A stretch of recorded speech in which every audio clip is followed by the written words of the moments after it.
दिल्ली में हार के बाद गायब हुए अरविंद केजरीवाल अब अचानक पंजाब पहुंच गए हैं। जी हां, अरविंद केजरीवाल अब 10 दिन की विपश्यना सत्र के लिए पंजाब के होशियारपुर पहुंचे हैं, जिसको लेकर अब जबरदस्त तरीके से सियासत गर्मा गई है। और इस पूरे मामले को लेकर अब मंत्री प्रवेश वर्मा ने अरविंद केजरीवाल पर जोरदार हमला बोला। उन्होंने कहा कि जैसा कि मैं चुनाव प्रचार के दौरान ही कह रहा था कि दिल्ली में हारने के बाद केजरीवाल पंजाब भाग जाएंगे, अब वहां उनकी सरकार है, वो उसे सुरक्षित रखना चाहते हैं। ये बातें दरअसल प्रवेश वर्मा की तरफ से की गई हैं। प्रवेश वर्मा जो कि नई दिल्ली विधानसभा सीट से अरविंद केजरीवाल के खिलाफ चुनाव लड़े और जीते, आज वो बीजेपी सरकार में मंत्री हैं। लेकिन अरविंद केजरीवाल चुनाव हारे, अंडरग्राउंड हुए और उसके बाद ये खबर आई कि वो पंजाब के होशियारपुर जा रहे हैं। 10 दिन तक वहां पर वो साधना करेंगे और इसको लेकर ही ये तंज प्रवेश वर्मा ने कसा है। सबसे पहले सुनिए कि आखिर उन्होंने क्या कुछ कहा। आज जो अरविंद केजरीवाल जी, जैसे मैं इलेक्शन में भी कहता था, दिल्ली से हारने के बाद में वो पंजाब भागेंगे।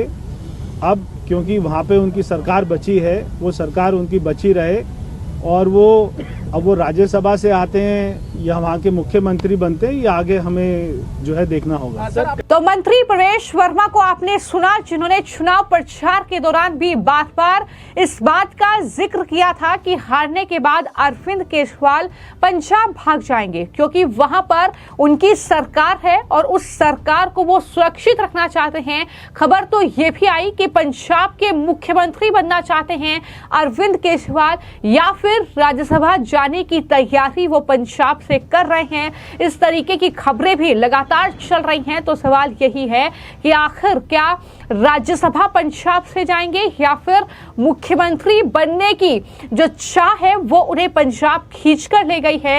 ये कई सवाल अभी भी बने हुए हैं। लेकिन मंत्री प्रवेश साहिब सिंह वर्मा ने यह कहा कि पंजाब की सरकार अब आम आदमी पार्टी की मुश्किल में है और उसे सुरक्षित करने के लिए ही अरविंद केजरीवाल जो है वो पंजाब गए हैं। लेकिन वहीं दूसरी ओर जिस तरीके से दरअसल CM Rekha Gupta action mode में दिख रही हैं, वो विधानसभा में तो गरजी ही आतिशी को उन्होंने सलाह दे डाली कि आप थोड़ा सावधान रहिएगा केजरीवाल से, क्योंकि सबने देखा कि स्वाति मालीवाल के साथ किस तरीके का बर्ताव शीश महल के भीतर किया गया। तो ऐसे में आप उतनी साइड मत लीजिए कि आपके साथ भी इस तरीके का कुछ व्यवहार किया जाए, ये चिंता हमें है। और रेखा गुप्ता के इस बयान पर अब किरण बेदी का बयान सामने आया है। जब किरण बेदी से इस बारे में सवाल किया गया, महिला सुरक्षा को लेकर सवाल किया गया, तो उन्होंने क्या कुछ कहते हुए इस पूरे मामले पर जवाब दिया है। सीएम रेखा गुप्ता के इस बयान पर किरण बेदी की क्या प्रतिक्रिया है वो भी सुनिए। अगर किया तो ये उनकी अपनी राय होगी, अपनी सोच होगी, अपनी सोच से अब वो पॉलिटिकल एडमिनिस्ट्रेटर है। अब वो स्टेटमेंट्स दे रहे हैं जो कि पॉलिटिकली रेलेवेंट है। मैं पॉलिटिकली रेलेवेंट की समझ की ट्रैकिंग नहीं रखती हूँ, लेकिन जो उनकी पॉलिटिकल लाइफ है, आप पॉलिटिकल स्टेटमेंट्स तो देखेंगे। नहीं, सुरक्षा तो एक तो बात रखना, सुरक्षा तो हर घर से शुरू होती है। आप सारी सुरक्षा पुलिस को दे दें, प्रशासन को दे दें। हर घर एक सुरक्षा का जगह है। हर गांव से, हर घर से सुरक्षा शुरू होती है। और कैसे बेटे और बेटी को पालन पोषण करते हैं, सुरक्षा वहां शुरू होती है, स्कूलों से शुरू होती है। अगर हर परिवार अपनी अपनी परिवार की जिम्मेवारी ले ले, मुझे बताइए क्राइम कहाँ होगा, आवारागर्दी कहाँ होगी, छेड़ाछाड़ी कहाँ होगी? क्यों नहीं हर परिवार के माँ बाप अपना अपनी जिम्मेवारी समझने लग जाएं, तो परिवारों से वो वेलफेयर एसोसिएशन बनती है, उसी से गांव बनता है, गांव से स्टेट बनता है। शुरुआत हर महिला की सुरक्षा घर से शुरू होती है। अगर माँ बाप अपनी जिम्मेवारी ले और लड़कों से भी, आफ्टर लड़की की सुरक्षा का प्रॉब्लम कौन है? लड़के। तो लड़के भी तो माँ बाप है, उसके माँ बाप भी तो हैं। तो अगर वो अपने लड़के और लड़कियों के परिवार परवरिश सही करें तो घर घर से सुरक्षा निकलेगी और समाज सुरक्षित हो जाएगा। तो आपने किरण बेदी को सुना, जो कि कल एक महिला सुरक्षा को लेकर जो दरअसल एक कार्यक्रम था उसमें वो रेखा गुप्ता के साथ ही थी वहीं पर। लेकिन मैं मुख्यमंत्री की अगर बात करूं, जिस एक्शन मोड की हम बात कर रहे हैं, जब से वो मुख्यमंत्री की कुर्सी पर बैठी हैं, एक के बाद एक कड़े और बड़े फैसले ले रही हैं, तो दूसरी तरफ लगातार ग्राउंड पर भी नजर आ रही हैं। चाहे वो जीटीबी अस्पताल का औचक निरीक्षण करने की बात हो या फिर अपनी विधानसभा यानी शालीमार बाग में जाकर लोगों की समस्याएं सुनने की बात हो। शालीमार बाग विधानसभा में पहुंची, वहां पर तमाम जनता की समस्याएं उन्होंने सुनी और उसके बाद तुरंत जो अधिकारी वहां पर मौजूद थे, जो वहां पर कार्यकर्ता मौजूद थे, उन्हें दरअसल ये साफ तौर पर कहा कि तुरंत इन समस्याओं का समाधान होना चाहिए। फिर चाहे वो वहां पर पानी की समस्या हो, चाहे सीवर की समस्या हो, पेड़ों की छटाई से लेकर स्पीड ब्रेकर तक लगने का काम वहां पर किया जाएगा। ये साफ तौर पर सीएम रेखा गुप्ता ने कहा है। सबसे पहले सुनिए कि उन्होंने किस तरीके से जनता की समस्याएं सुनने के बाद उसका तुरंत समाधान की बात की है। ये प्रॉब्लम मैं भी आपको करना चाहूंगी। बाकी ये अवैध नाना की दो दीदी आपको बहुत नमस्कार और बहुत बहुत आपको शुभकामनाएं। और हमारे ब्लॉक में पानी की समस्या है, जैसे पूर्व विधायक थी उनके साथ से पहले मैं 1.5 साल से मैं उनके साथ जो है पानी के लिए जूझ रहा हूँ और अपने प्रधान के साथ उनके साथ जाते थे और हमने जल बोर्ड के साथ काफी मीटिंग भी की और जल बोर्ड में 2 पॉइंट से भी ज्यादा आया था और जो मैंने यहाँ पे खुद आकर के पर्सनली सर्च किया और फाइंड आउट किया कि यहाँ पे सुबह और शाम हमारी टंकी में जो है 10 फुट की गहराई है, लेकिन सुबह और शाम दोनों टाइम मिलाते हैं तो सिर्फ 7 फुट पानी होता है। हालांकि हमारी पुरानी विधायिका जी ने पूर्व विधायिका जी ने नई मोटर लगवाई। हमने कहा नई मोटर लगवाने का क्या फायदा, जब टंकी में पानी नहीं होगा तो सप्लाई कहाँ से होगा। ये समस्या ठीक है, इसको सॉल्व करो ना। आप हमें पानी की सप्लाई करो। तो जल बोर्ड के साथ हमारी मीटिंग की गई और मीटिंग में ये बताया गया, जल बोर्ड के अधिकारियों ने बताया कि मैडम पूर्व विधायिका के साथ कि ये डीसी ब्लॉक जो है टेल इंड पे ये है कि पानी की जो सप्लाई होती है यहाँ तक आते थे उसका प्रेशर कम हो जाता है, जिसकी वजह से टंकी नहीं भरती है। तो अभी इस समस्या को लेके पहले से ही मेरी लगातार जल बोर्ड से बातचीत चल रही है। आज हमारे जल बोर्ड से बड़े अधिकारी भी सब लोग बीच में आए हैं। जो वर्किंग अभी तक हमने की है और टाइम बाउंड तरीके से जो काम हमें बीसी ब्लॉक की पानी की समस्या के समाधान के लिए करना है और कर रहे हैं, एक बार कृपया बताएं। नमस्कार आप सभी। जैसे माननीय मुख्यमंत्री साहिबा ने भी कहा कि पहले हम सही कह रही हूँ, मैडम ने सबसे पहले बढ़ा के सबसे पहले किसी भी काम का नहीं कहा। पूरे शालीमार बाग में सबसे पहला काम आपका डीसीएस का होगा, सबसे पहला काम। और इसके तहत हमने इसका टेंडर कर दिया है और कल या परसों से ही हम इस काम को शुरू कर देंगे और कोशिश करेंगे 30 अप्रैल से पहले काम शुरू कर देंगे। एक लाइन आप लोगों के लिए स्पेशल 700 मीटर लंबी लाइन जो अगर वाला सीट है, आपको पता है फूल वाले बैठते हैं, वहां से लेकर स्पेशल कनेक्शन किया जाएगा इस DCR के लिए।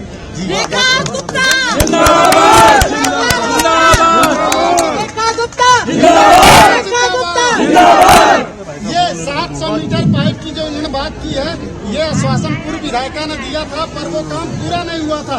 ये मैंने शुरू में ही दिया था और आज हमारी विधायिका मुख्यमंत्री पूरा करेगा। नहीं देखिए मैं आपको बताऊं, नहीं मैं आपको क्लियर बताता हूं। हमारे पास पहले कभी इस चीज की कोई बात नहीं आई। मुझे ये ध्यान है, मैं माननीय मुख्यमंत्री जी के यहाँ था और तब तो माननीय मुख्यमंत्री जी ने सबसे पहला कहा कि मुझे अगर शालीमार में कुछ चीज चाहिए, पूरे शालीमार में, तो मुझे 20 ईस्ट में पानी चाहिए, मुझे इसके अलावा कुछ नहीं चाहिए। उसी के तहत हमने वो टेंडर कर दिया और वो टेंडर खो गया है। टेंडर करके हम कोशिश करेंगे कल या परसों से उसका उद्घाटन करेंगे। तो उद्घाटन मैडम उद्घाटन करेंगे तो उसका उद्घाटन रखें। मैं काम पूरा होने के बाद उद्घाटन करूंगा। एक मिनट, ठीक है, आप काम शुरू करवाएं।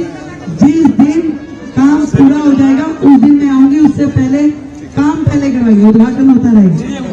हाँ, दूसरी बात PWD, आपसे मेरा निवेदन है, ये जो इस रोड पे जितने ब्लॉक हमारे हैं, BB, BC, इनके गेटों के बाहर जहाँ से गाड़ी दौड़ती हुई आती है, अब तुरंत प्रभाव में स्पीड ब्रेकर बनवाइए। बहुत दिक्कत होती है इनको बाहर निकलते हुए, तुरंत स्पीड ब्रेकर बनवाइए। और शांति रोड पे किसी भी तरह की फुटपाथ डैमेज है, रोड डैमेज है या कुछ भी तरह का इंक्रोचमेंट है, उसको आप समझ लीजिए, वो पूरी तरीके से क्लियर हो। आप बताइए। रेखा दीदी धन्यवाद। आप बताइए। हाँ, एक सेकंड, हॉर्टिकल्चर, हाँ मैं ध्यान दे रहा हूँ। Horticulture, Meena ji, BC block में जितनी हमने एप्लीकेशन दी हुई है छटाई के लिए, तुरंत उसको क्लियर करवा के लाइए और यहाँ पे छटाई का काम शुरू करवाइए तुरंत। विदिन अ मंथ मुझे BC ब्लॉक के पेड़ों की छटाई का मैटर रिजॉल्व मिलना चाहिए। मैं खुद पर्सनली इसको लुक आफ्टर करूंगी। और आप बताइए। 1 नंबर गेट भी मैडम ये टूटा हुआ है, इसको भी करवाओ। कोर्ट मैटर है ना वो कोर्ट में वो गेट लगवाने के। हाँ बताइए, क्या मैटर है, बताइए। आदरणीय मैडम जी व सभी उपस्थितगण, सबको पहले नमस्कार। मैडम जी को बहुत बहुत बधाई। और हम अपनी एक समस्या जो पुलिस कॉलोनी की है, वो भी जलतोड़ से रिलेटेड है, आपको बताना चाहेंगे। मैडम जी, जैसे सभी ब्लॉकों में जलतोड़ की लाइनें जाती हैं, हमारी पुलिस कॉलोनी के अंदर जलतोड़ की लाइन नहीं गई है। हमें वहाँ अग्रवाल पे लाइन से फेरोल लगा के, छोटा फेरोल लगा के पानी दिया हुआ है, जो बहुत ही शॉर्ट है। तो सर, हम चाहते हैं कि जैसे अब पुलिस कॉलोनी में अगर लाइन नहीं जा सकती तो कम से कम गेट तक हमारी लाइन आ जाए और उससे हमें कनेक्ट कर दिया जाए, तो हमारी भी पानी की समस्या का समाधान हो जाएगा। मैडम जी प्लीज, मैडम जी। और रोड के बारे में भी हम बताना चाहेंगे, जो अग्रवाल से पुलिस कॉलोनी में आता है, बहुत गड्ढे हैं, थोड़ा अगर वो ठीक हो जाए। थैंक यू मैडम जी। ये जो पानी की समस्या, इसको आप पूरा लुक आफ्टर करें और इसका तुरंत समाधान करें, एग्जामिन करके करें। PWD, वो जो रोड है जो पुलिस कॉलोनी की ओर जा रही है, जिसपे गैस एजेंसी और वो सब है, आपके पास है ना, क्या MCD के पास है? जिसके पास भी है तुरंत उसका एस्टिमेट बनाए, उस पर काम करवाना, ठीक है। और आ जाओ धनपाल जी, अब आपकी पानी की समस्या परसों से काम शुरू होगा।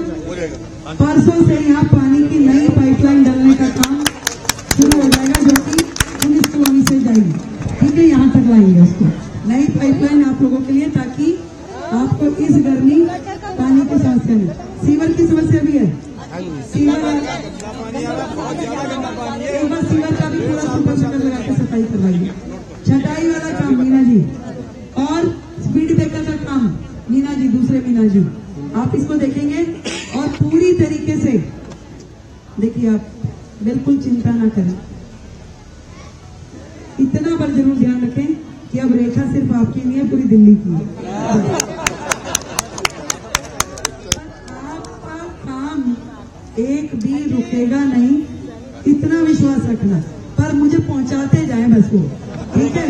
नरेश जी को मैंने बोला है, सारी जो भी काम है उनकी एक लिस्ट बना लें और उसको हम विभाग वाइज जिस विभाग का है देते जाएंगे, ठीक है।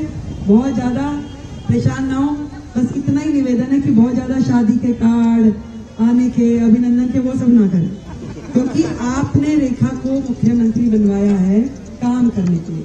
तो मैं बहुत ज्यादा अभिनंदनों में, शादी ब्याह में, इत्यादि में नहीं आ पाऊंगी, इसके लिए मैं आप सबसे माफी मांगती हूँ, पर काम के लिए आधी रात भी तैयार मिली। बहुत बहुत धन्यवाद। इसी ब्लॉक का जी जी सीनियर सिटीजन सोसाइटी के लिए जगह बिल्कुल, आपकी जगह के लिए हम वीडियो को एक बार अलग से बुलाएंगे जी। इधर भी जाम लगता है, इधर भी जाम लगता है, तो एक ऐसे पुलिस कॉलोनी का एक और काम करें इसमें, एक ट्यूबवेल जो ये बेरी वाली झुकी है ना, इसमें भी एक प्लान या पानी की समस्या की हो, तो उसके साथ आगे बात को ताकि बेरी वाली झुकी को पूरा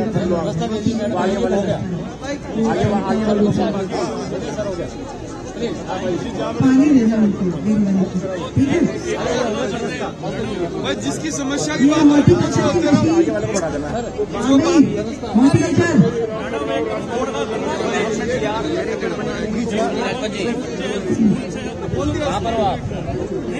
एनसीडी वर्क्स, यहाँ की अंदर की सड़कों के एस्टिमेट बनाइए आप, डीसी के अंदर की सड़कों के एस्टिमेट बनाइए, का काम है। आपका कोई वाटर पंप खराब है, क्या दिक्कत है, तुरंत ठीक कराइए, तुरंत। कोई दिक्कत हो तो आप बात कर लीजिएगा, ठीक है। धन्यवाद। आगे ब्लॉक के लिए मैं रोज स्कूल जाती हूँ, विप्स के जो कॉलेज है उससे पहले वाला जो एरिया है पूरा वहाँ पे अनपेड रोड्स है, पाथोल्स है, जिसके थ्रू हम जा नहीं सकते। दूसरा सीवर भी खुला रहता है, पानी के थ्रू जहाँ से डिजीजेज हो सकती है हमको। हम रोज सीवर खुला है वहाँ पे विप्स के पास, आपने आइडेंटिफाई किया है। स्लम एरिया है, उससे पीछे वाला जो पूरा रोड है एचडी पब्लिक स्कूल से उसका विजिट करेंगे, उसका अलग से विजिट करेंगे। Thank you. जी जी जी जी बोलिए। हॉर्टिकल्चर जो बिजली घर में पेड़ बता रही है दक्षिणा जी, कंप्लेंट भी दी है, उसको आप देख लीजिए। अगर वो डेंजरस जोन में है आप उसको हटाइए और उसका राइटिंग में दे दीजिए डेंजरस जोन में था इसलिए हमने हटा दिया, ठीक है। आप पहले फोटो ले लीजिए, बाद में फोटो ले लीजिए, हटा दीजिए और लिखित में दे दीजिए वन विभाग। वो पेड़ तो गिरने वाला है, कभी भी गिर जाएगा पेड़, वो कतई भी रोकने की जरूरत नहीं है। धन्यवाद धन्यवाद। आज की मुलाकात बस इतनी। तो अपनी विधानसभा यानी शालीमार बाग के लोगों के सामने वो गई और वहां पर समस्याओं का जायजा लिया, अलग एजेंसियों के अधिकारियों को उनके समाधान के लिए तुरंत कार्रवाई करने का निर्देश दिया और ये साफ तौर पर कहा कि मुझे लिस्ट बनाकर दीजिए कि अलग अलग विभागों का यहाँ पर क्या कार्य है, मैं तुरंत उसमें काम कराऊंगी। ये बातें कहते हुए उन्होंने कहा कि अब मैं सिर्फ शालीमार बाग की विधायक नहीं हूं, मैं पूरी दिल्ली की जो है मेरी जिम्मेदारी मेरे कंधों पर है, तो ऐसे में आप जो है मुझे वक्त दीजिएगा, मैं तमाम काम जो है यहां पर कराऊंगी। आपके लिए मैं रात के 2 बजे भी जो है आपकी समस्या की सुनवाई करने के लिए उपलब्ध हूं। ये तमाम बातें जो है सीएम रेखा गुप्ता की ओर से उनकी विधानसभा में कही गई, जहां पर तमाम जो लोग थे जो वहां पर अपनी समस्याएं बताने के लिए पहुंचे थे वो दरअसल तालियां बजाने लगे। तो इस तरीके का एक्शन लगातार जो है सीएम रेखा गुप्ता का देखने को मिल रहा है, यानी अगर उनके कंधों पर दिल्ली की जिम्मेदारी प्रधानमंत्री नरेंद्र मोदी और बीजेपी आलाकमान ने सौंपी है तो कहीं ना कहीं उस जिम्मेदारी को वो पूरी तरीके से निभाने की कोशिश में फिलहाल जुटी हुई हैं। जो तस्वीरें निकलकर सामने आई हैं, तमाम अलग अलग विभागों के जो मंत्री हैं वो अपने काम पर लगातार जुटे हुए हैं, फिर चाहे वो प्रवेश वर्मा का यमुना का दौरा करना हो, वहां पर जो भी चीजें चल रही हैं उसका जायजा लेना हो, किस तरीके से सफाई अभियान चल रहा है, किस तरीके से हमारे जो प्लान है यमुना को लेकर उसे इम्प्लीमेंट किया जाएगा, ये तमाम चीजों का जायजा वो ले रहे हैं। लेकिन इन सब के बीच चाहे आतिशी का 2500 रुपए की मांग करके सड़कों पर उतरना हो, फिर चाहे वो अरविंद केजरीवाल का चुनाव हारने के बाद अब पंजाब में जाकर विपश्यना साधना करना हो, ये सत्र हो, तो इसको लेकर लगातार बीजेपी जो है वो अरविंद केजरीवाल की पार्टी पर हल्ला बोल रही है। फिलहाल आपकी इस खबर को लेकर क्या राय है, हमें कमेंट बॉक्स में जरूर लिखें। धन्यवाद।